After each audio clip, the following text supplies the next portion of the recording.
valideynlərə yaxşılıq, bir faydanı qeyd edək.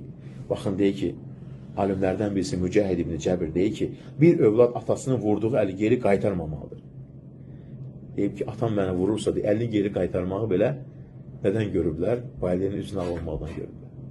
Biz nə qədər valideynlərin sözündən çıxırıq. Baxın, nə deyir? Kim valideynə sərt baxarsa, onun üzünə ağ olub deyir. Valideynə sərt baxmaq olmaz. Nəyə ki, sözünü qaytarmaq. Baxın, kim onları qəm və kədərə salarsa, onlara qarşı asi olmuş sayılar. Qəm kədərə salmaq necə olur? Valideyn sözündən çıxırsan, yəni evə gec gəlirsən və yaxud da ki, əxlaqi dəyərləri aşağı salan əməl edirsən. Valideyn etmə, bu edirsən. Qəm kədərə salırsansa, valideyn də üzünə deyir, ağ olmusan deyir. Bu da böyük günah.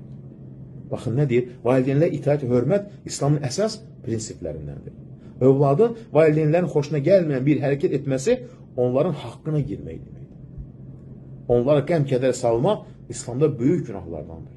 Valideynlərə hörmət edən insanın dünya və axirətdə uğur qazanacaqdır. Onların razılığı, Allahın razılığı, qəzəbi isə Allahın qəzəbidir. İnsan nədir? Diqqətli olmalıdır, qorxmalıdır. Yəni, görün, nəyi? Alimlər valideynin üzünə ağ olmaqdan sahiblər.